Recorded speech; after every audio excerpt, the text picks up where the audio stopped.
Every military in the world understands a simple truth.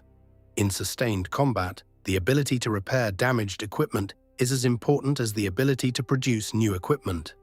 A tank that takes a drone hit to its engine deck is not necessarily destroyed.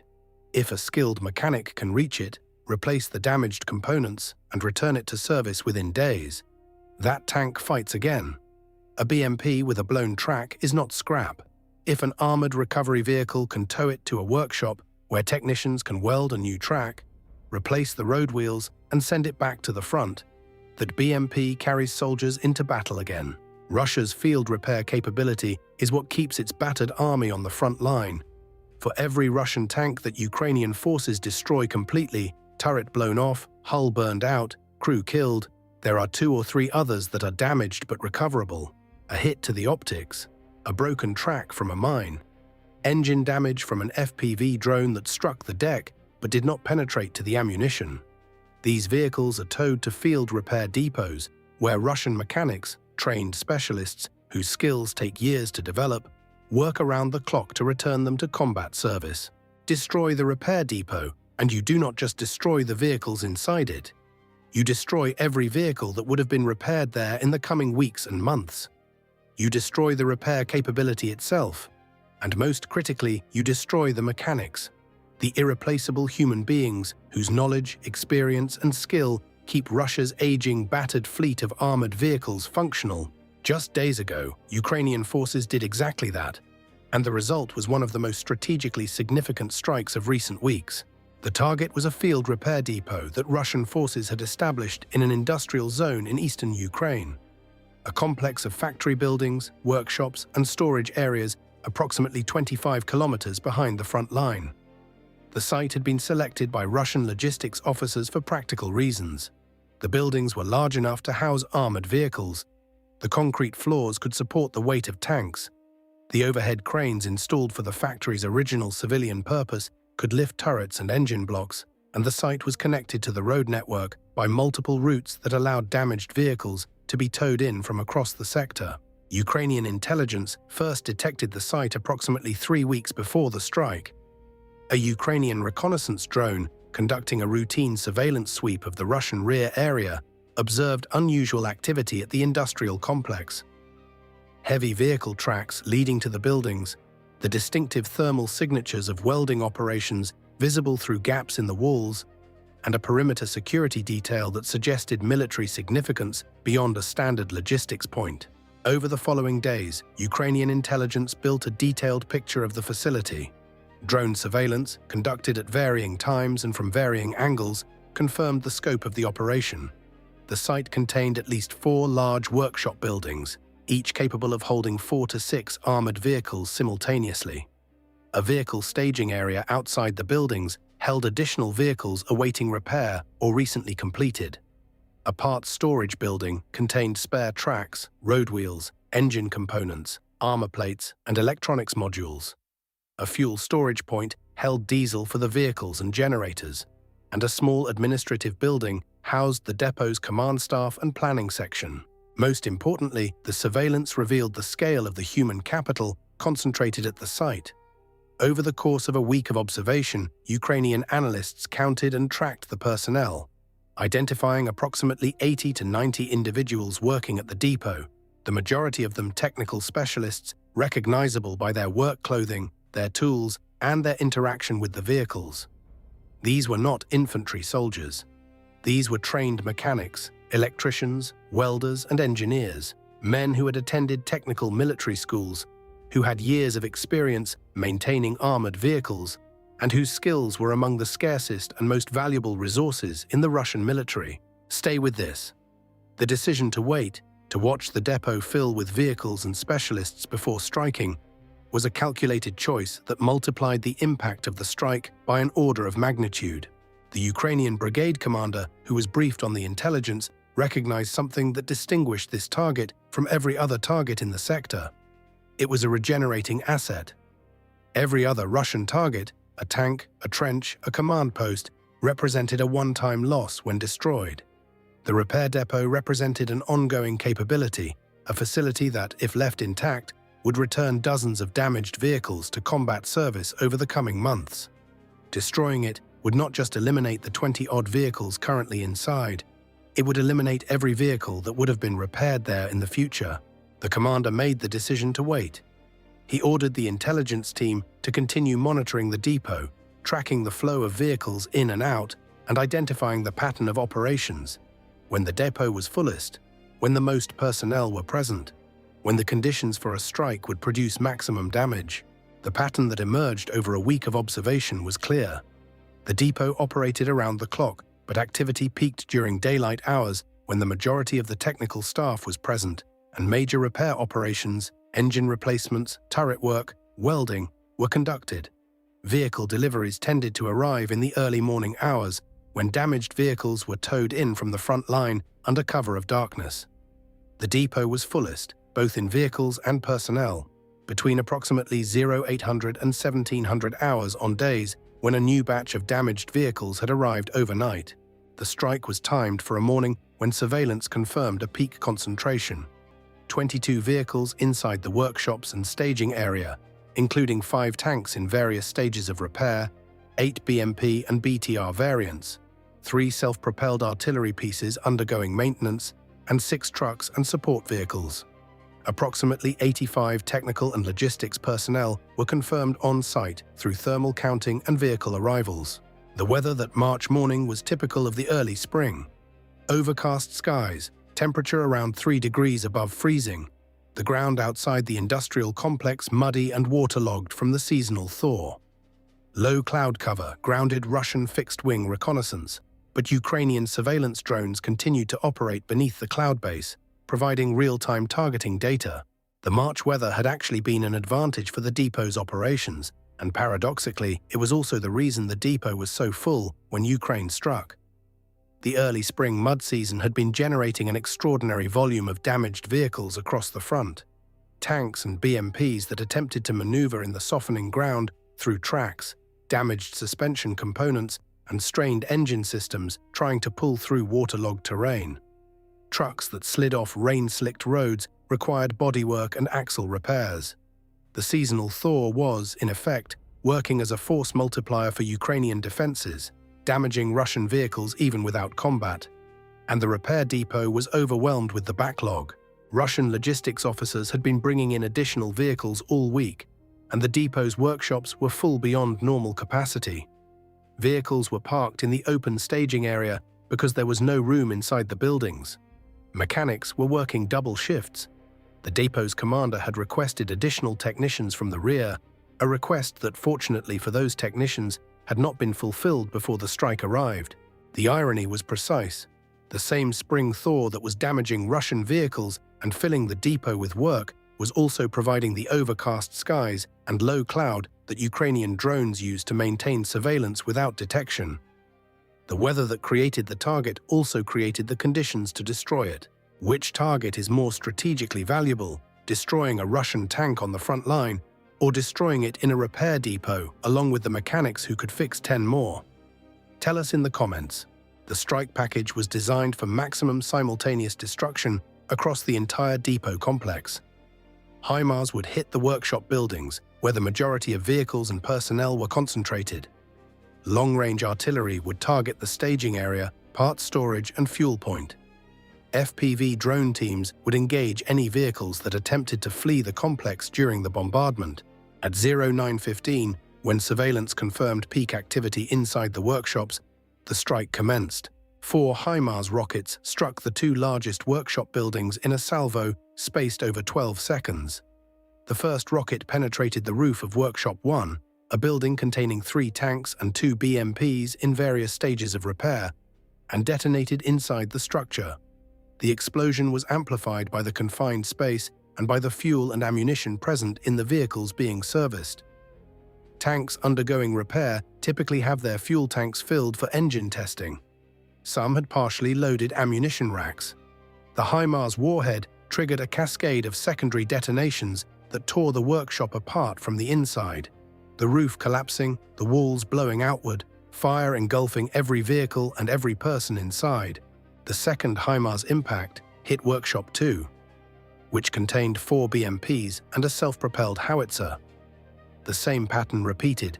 Initial detonation, secondary explosions from vehicle fuel and ammunition, structural collapse, and fire. A Ukrainian surveillance drone recorded the moment the self-propelled howitser's ammunition detonated, a flash that blew a section of the workshop wall across the compound like shrapnel, damaging vehicles in the adjacent staging area. The third and fourth rockets struck the remaining workshop buildings, smaller structures containing trucks, support vehicles, and parts storage. Both were destroyed, their contents consumed by fires that spread rapidly through the grease-soaked, fuel-contaminated interiors of buildings that had been functioning as heavy vehicle repair facilities. Ukrainian artillery opened fire within 30 seconds of the HIMARS impacts. Shells striking the staging area where additional vehicles were parked, the parts storage building and the fuel point. The fuel storage, containing an estimated 20 to 30,000 liters of diesel in bladder tanks and drums, erupted in a fireball that merged with the fires from the workshops, creating a conflagration that consumed the entire eastern section of the industrial complex. FPV drone teams engaged targets of opportunity as the bombardment continued. A T-72B3, apparently the only vehicle in the complex that had been fully repaired and was being prepared for return to the front, started its engine and attempted to drive out of the compound through the main gate. A Ukrainian FPV drone struck it before it cleared the perimeter, hitting the turret top and detonating the ammunition that had been loaded as part of the return to service preparation. The tank's turret blew off, a nearly repaired vehicle, weeks of work by skilled mechanics, destroyed in the final meters of the depot that had given it a second life. Two other vehicles, a BMP-3 and a truck, attempted to flee through a secondary exit. Both were engaged by FPV drones. The BMP was hit and disabled. The truck made it approximately 200 meters before a drone caught it, detonating its fuel tank and sending it rolling off the muddy road into a ditch. Russian personnel fled the complex on foot, running from the burning buildings, the exploding vehicles, the collapsing workshops. Many were burned. Many were wounded by shrapnel and debris. Some collapsed in the muddy compound, unable to run further. Others made it to the perimeter and scattered into the surrounding area. Ukrainian forces did not target fleeing personnel. The priority was the destruction of the facility and its contents. By 0940, 25 minutes after the first HIMARS impact, the field repair depot had been completely destroyed. Every workshop building was burning or collapsed. Every vehicle inside was destroyed or engulfed in flames. The fuel storage was consumed. The parts warehouse was an inferno of burning rubber, lubricants, and vehicle components. Secondary explosions from ammunition in the repairing vehicles continued for over 2 hours. How many trained vehicle mechanics do you think the Russian military has available for the entire Eastern Front? A. A few hundred. B. 1,000. 2,000. C. Over 3,000. Whatever the number, it just got significantly smaller. Drop your answer below. The confirmed losses were staggering, not just in quantity, but in the irreplaceability of what was destroyed. Vehicles confirmed destroyed, 22 total. 5 tanks, 3 T-72B3 and 2 T-80 variants, in various stages of repair, some nearly combat-ready, others stripped to the frame for major overhaul. 8 BMP and BTR variants, several with new tracks and road wheels already installed, requiring only final assembly and testing. 3 self-propelled artillery pieces, including a 2S-19 MSTAS that had been undergoing barrel replacement, an operation that takes days of skilled work. 6 trucks and support vehicles, including a mobile crane, an armored recovery vehicle, and logistics transports. The replacement value of the destroyed vehicles, calculated at their combat-ready value rather than their damaged but repairable value, is estimated at $20 to $35 million. But this figure significantly understates the true loss, because many of these vehicles were days or weeks away from being returned to the front. Their destruction does not just eliminate the vehicles, it eliminates the combat capability they would have provided upon return, at a time when Russian forces are desperate for every functioning armored vehicle. Personnel losses: an estimated 60 to 70 technical specialists killed or seriously wounded out of approximately 85 present at the site. These were not soldiers who could be replaced by the next mobilization wave. Trained vehicle mechanics require months to years of specialized education. Experienced repair technicians, men who can diagnose a fault by sound, who know the specific weaknesses of each vehicle variant, who can improvise repairs with limited parts, are products of years of hands-on work. Russia's military technical training system, already strained by wartime demands, cannot produce replacements fast enough to offset losses of this magnitude. The loss of 60 trained mechanics does not just affect this depot, it affects every damaged vehicle in the sector that would have been brought here for repair. It affects the forward maintenance teams that relied on the depot for parts, expertise, and support. It affects the overall repair throughput of the Russian military in the area, the rate at which damaged vehicles are returned to service, which will drop catastrophically for months until replacement personnel can be trained and a new depot established. Parts and materials destroyed. The spare parts warehouse contained tracks, road wheels, engine components, turret mechanisms, optical sights, communications equipment, and electrical systems worth an estimated $3 to $5 million. These parts had been accumulated over weeks, shipped from Russian factories and depots across the country. Replacing them requires production capacity and transportation resources that are already inadequate. Is destroying Russia's repair capability more strategically important than destroying its frontline combat forces? Drop your thoughts in the comments. Now the total economics. 22 vehicles destroyed at combat-ready replacement value, $20 to $35 million. 60 to 70 trained technical specialists killed or wounded. Training investment, each mechanic representing 2 to 5 years of specialized education and experience, estimated at $5 to $10 million. The specialist's practical irreplaceability over the coming months. Operational cost of reduced repair throughput, estimated at $10 to $20 million in vehicles that will not be repaired and returned to service. Spare parts and materials destroyed, $3 to $5 million. Facility infrastructure destroyed, workshops, tools, cranes, welding equipment, generators, diagnostic systems, estimated $2 to $4 million. Fuel storage destroyed, approximately $100 to $200,000. Operational impact, loss of the sector's primary repair capability. Damaged vehicles that would have been repaired at this depot over the coming 3 to 6 months, estimated 20 to 40 additional vehicles, will now either be written off as total losses, transported to more distant repair facilities at much greater cost and time, or simply left at the front line as non-functional equipment. The economic loss of unrepaired vehicles, conservatively estimated at $15 to $25 million. Total estimated Russian losses, $55 to $99 million.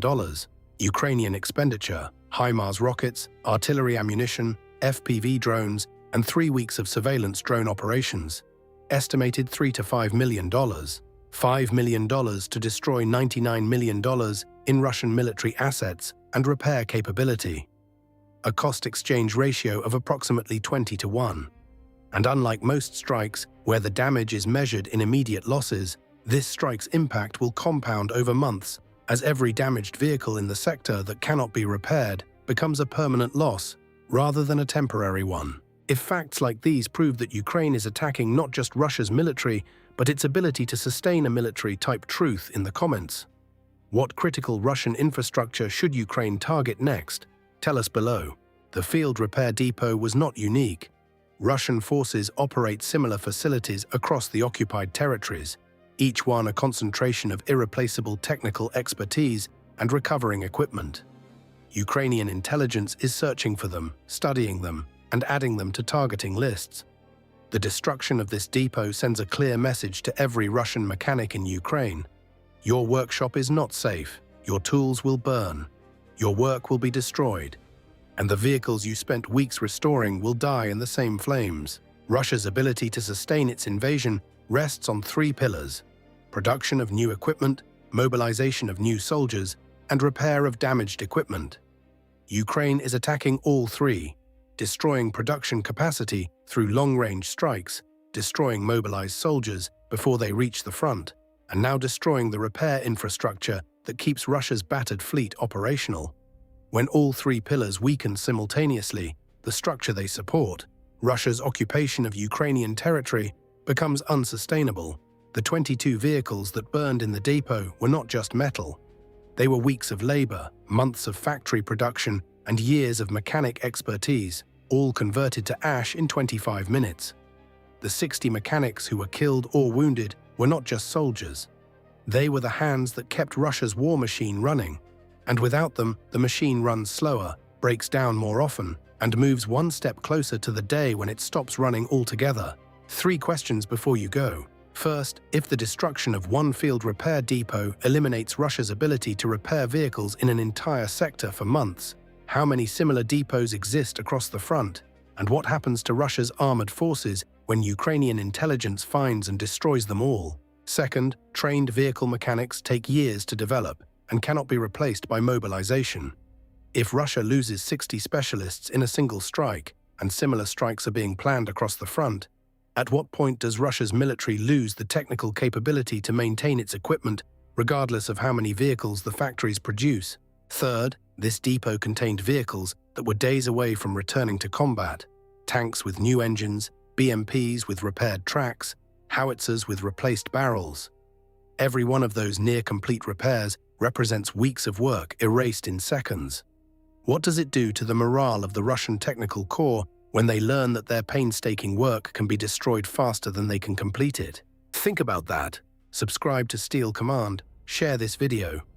Ukraine found where Russia fixes its tanks and burned it down with everything inside.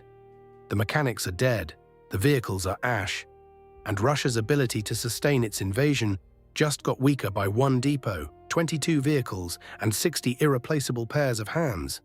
The war of attrition continues, and the numbers are not on Russia's side.